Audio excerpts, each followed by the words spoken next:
Welcome to Double Fries No Slaw. It is June 1st. It's Wednesday evening and a pop-up episode. TJ Pinger, Richie Barnes, and from FSU's track team, Taylor Banks. Taylor, how are you doing today? Good in yourself? Doing well. Thank you so much for taking some time and hanging out.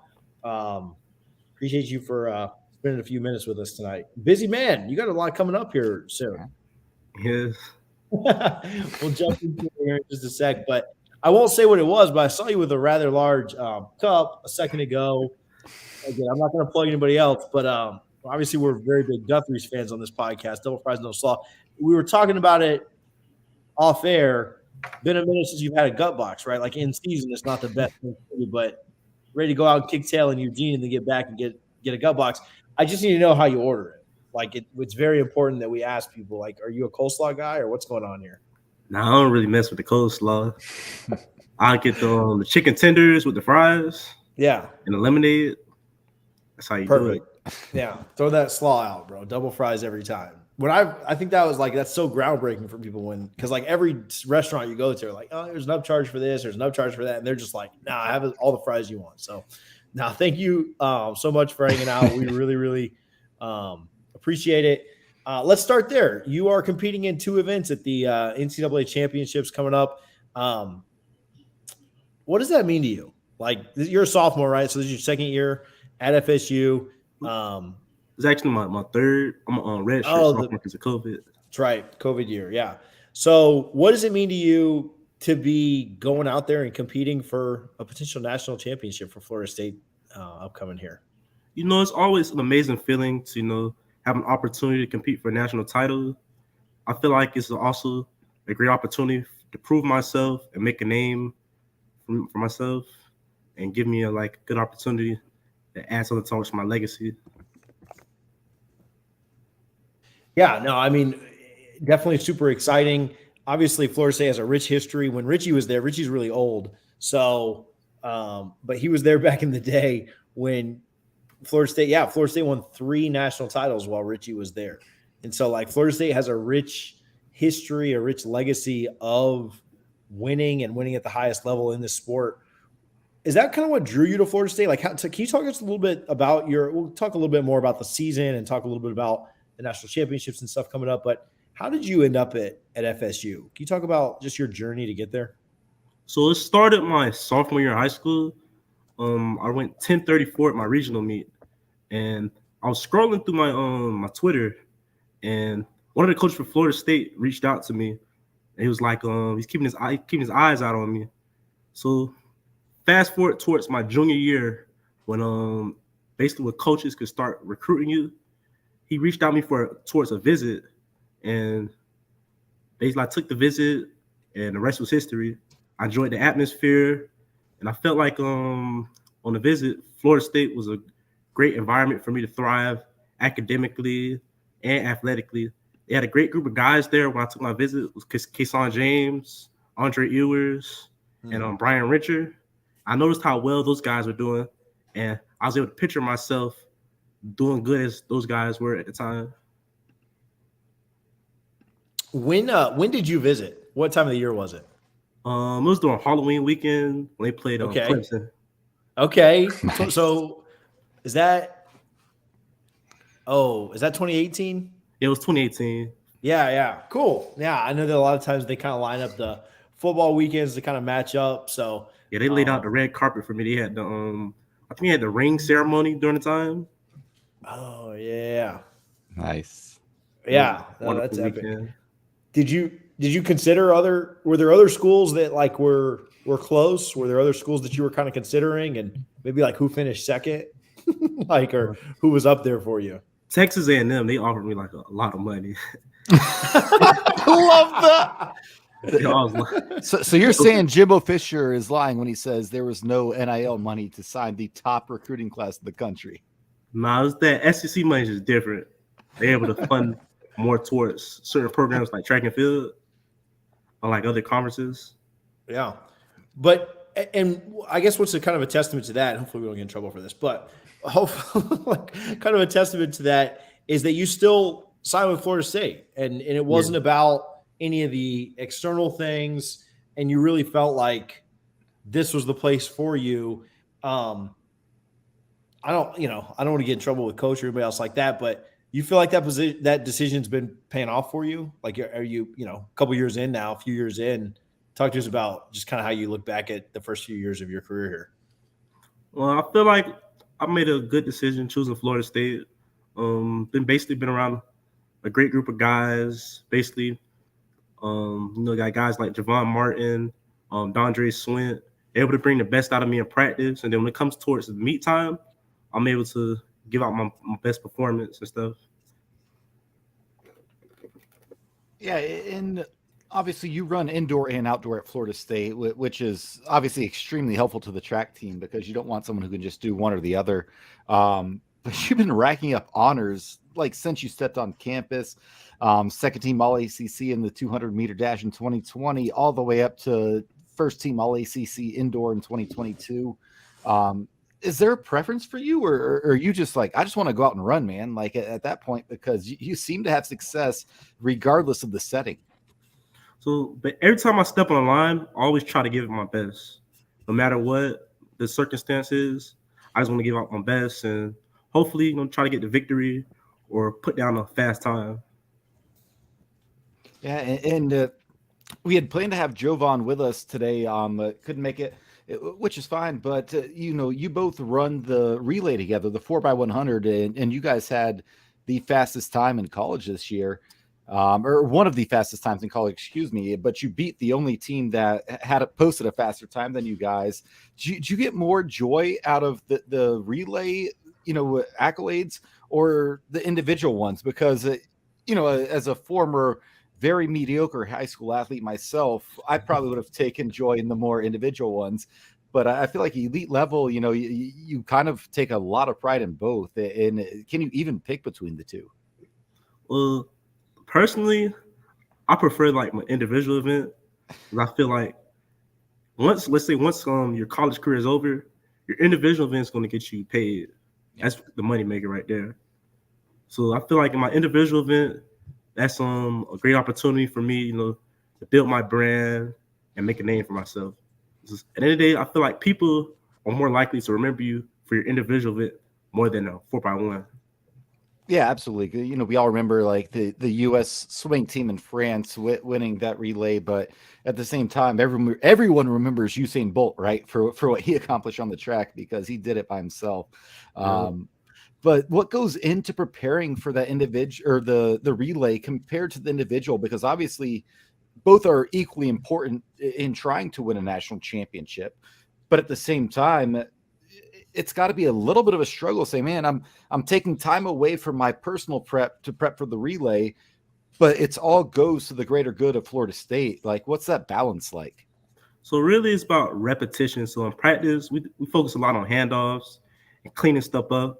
Because in the 4x1, the slightest little things could take stuff off your own time. Yeah. And that could be the difference between running 38.5 and let's say 37.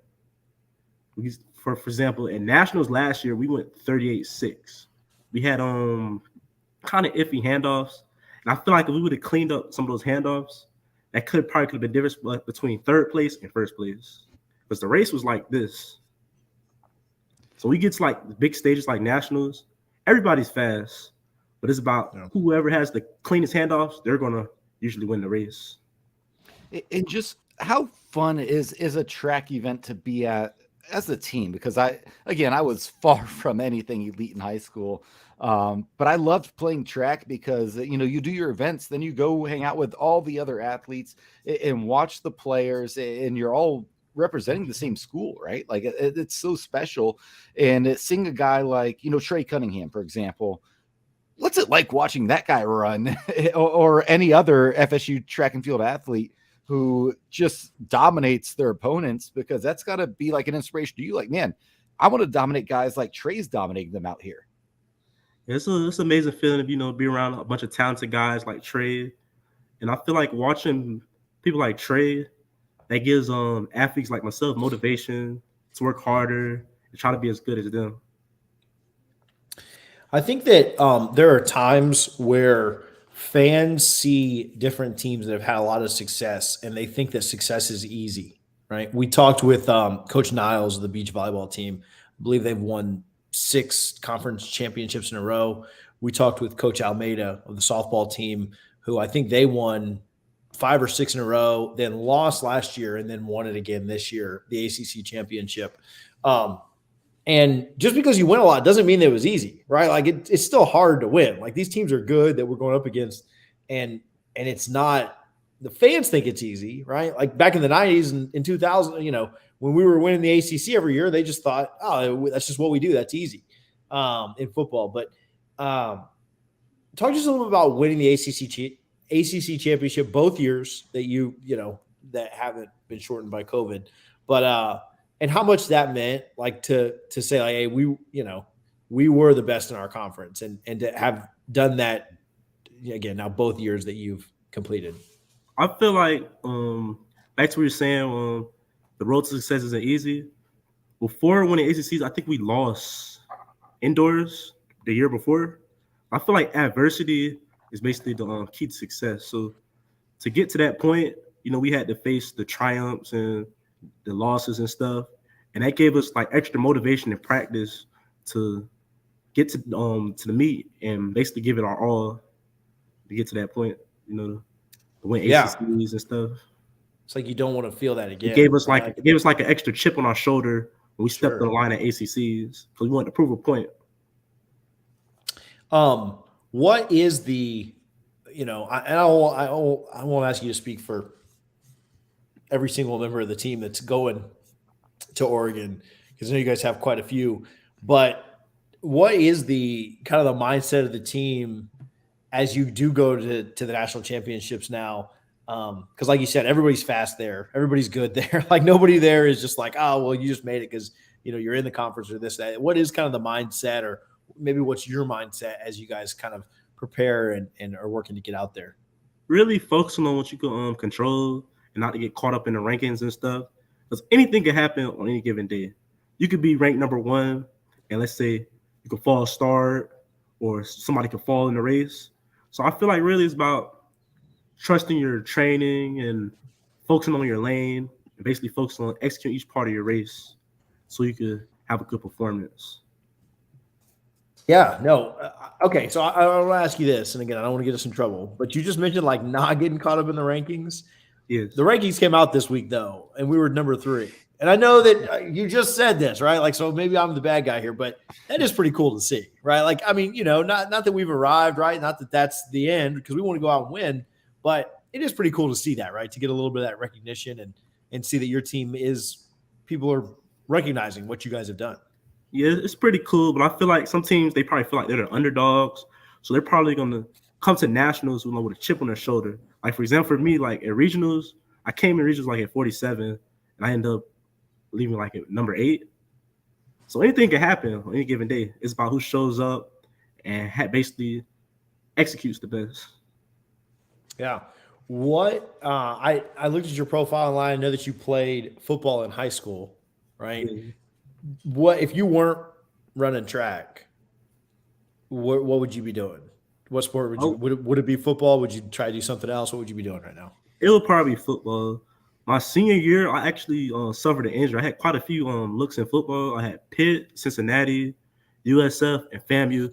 They basically recruited me my spring game because I had a good spring game. I scored a few times. They were impressed with my speed, my quickness. So I feel like it was probably been in football. Yeah. Do you have you ever thought about like going out and trying to run, like go out and be a running back or wide receiver or something on the football team or not? We've had some struggles the last couple of years. We could use some speed at times. I ain't gonna lie, sometimes like walking through the Moore Center, I walk past some of the running backs. We're about the same size. I was like, dang. Yeah, I could get out there and put some pads on and play football. But then sometimes I look at I see some of the games, like I think it was a game when they played Clemson. Yeah. Running backs were getting crushed. I was like, yeah. The track don't hit back, does it? Yeah.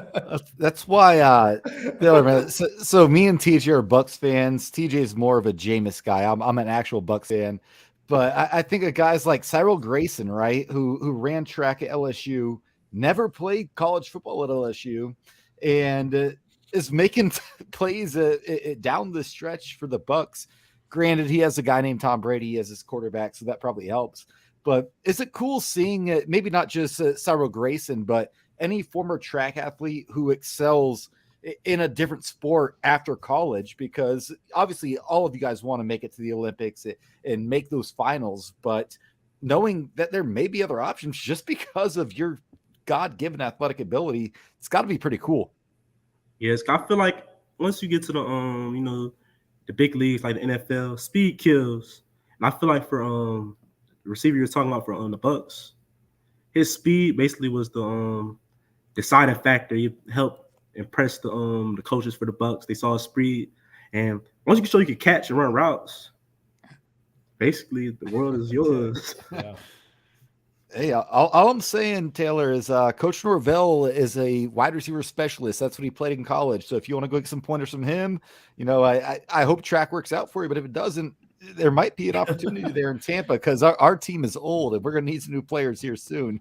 The last thing I had for you, man, and my real job that actually pays my mortgage and everything, I work in healthcare, and I saw that you are really interested in getting into nursing.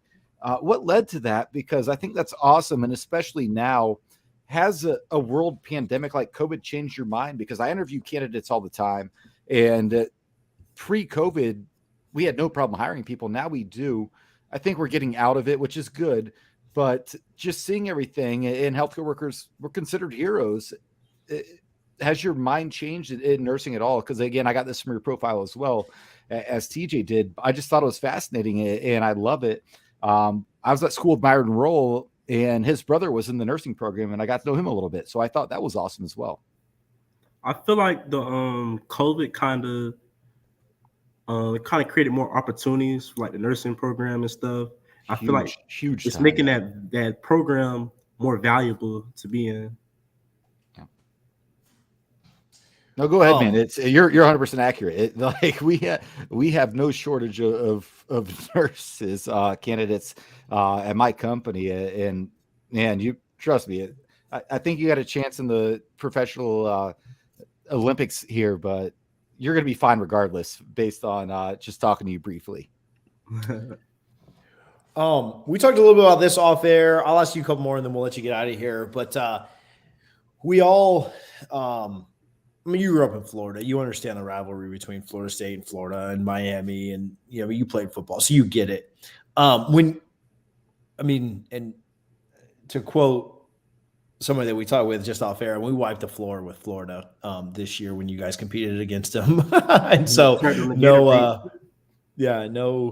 no issues kind of calling them out. But when you're competing and there's a bunch of different teams and there's a bunch of is the rivalry kind of still the same in track? Is a little bit different because there's more teams competing than just like head to head, you versus them, or like is the rivalry just less in track, or is it still like, man, we gotta finish ahead of Florida? Yeah, the rivalry is still the same. It's still bad blood against Florida. Once we step on the line, we don't like them. I'm glad that we trying to wipe the floor with them like we did at regionals. You do that your last few years here at FSU, just beat Florida every time, and nothing else. I mean, other stuff matters, but that's all the fans remember. I remember when we were growing up, like we would literally talk with our buddies and be like, "You want to go 11-1 and lose to Florida, or you want to go 1-11 but beat Florida?" And it was like, "Oh, this is a tough question, bro." Taylor, what do you do to kind of? I'll ask you this, and then we'll let you get out of here, but. What do you do to kind of unwind or, not get too hyped up? Like, is there a certain kind of music you like? Do you read? Like, you have a favorite TV show? Like, what do you do to just kind of like ease your mind, not get too hyped up, kind of like stay in the moment, relax a little bit when you're getting ready for a meet or heading out to Eugene or whatever? That's a long plane ride. Like, what do you do to kind of like take the edge off a little bit? So I like to do quite a variety of things. Listen to music, listen to probably hip hop, R&B. Some throwback jams. I'll probably binge watch a few movies on Netflix or shows. Kind of been watching the NBA Finals lately. Kind of upset my Heat loss. I watch sports as well. Yeah. Kind of get my mind off of competition, because that big meets like the nationals, it's kind of stressful because I put like a lot of pressure on myself. Sure. To, like compete at a high level. Yeah, no doubt. Well, we very much appreciate you for hanging out tonight and letting us get to know you a little bit better. We can't wait to see the nationals. We can't wait to. I love it because they're finally like on ESPN and stuff. Like you can start to watch them like on the app and stuff. So we're super excited for you guys. Super excited for the team. Wish you the best of luck. Hopefully, come home with some hardware.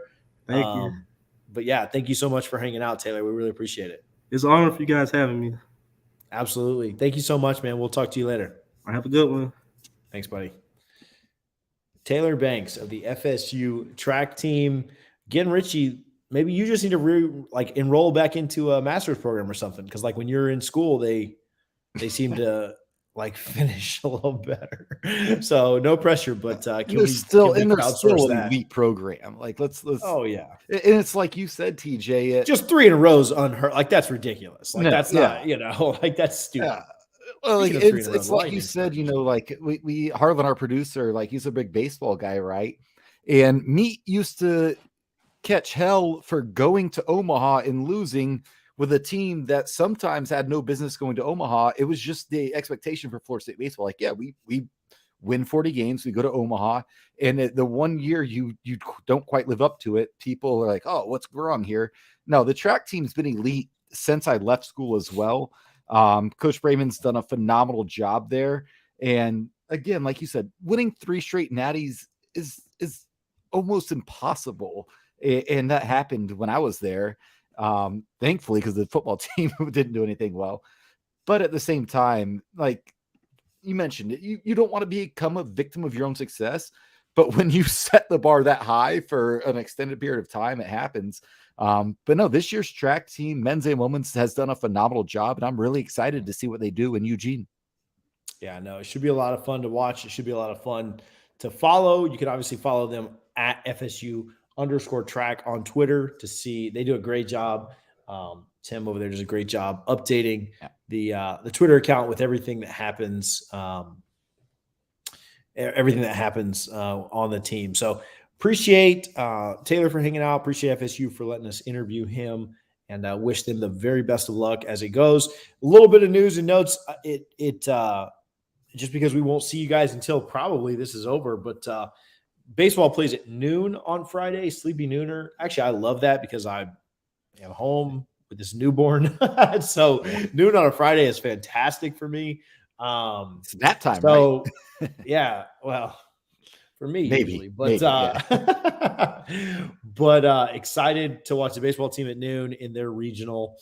I'm filling out this baseball bracket now that Harlan sent me. So shout out to the baseball team, men's track team, and that's it. Those are the last 2 sports for FSU, and we'll get into some heavy interview season as summer gets going, because there's going to be no sports to talk about here in a couple of weeks. So other than that, man, thank you guys for hanging out. Thanks for watching. Thanks for listening. If you watched, if you listened, if you can do us a favor and share this, we certainly would appreciate it. But we will be back on Sunday. Could be dependent on the baseball situation, if we're playing, what time they start, when they go. But if they aren't playing anymore by Sunday, then it probably won't matter. We'll just see you around noon. But thank you guys for hanging out. Richie, thanks for hanging out. Go get back to that golf match. I'm going to go watch the Lightning speaking of winning 3 in a row, on our quest for a 3rd title. First time since 81 potentially? It's been a while, man. Well before either of us were around. So yeah. Thank you guys for hanging out. We'll see you guys on Sunday. Go Noles.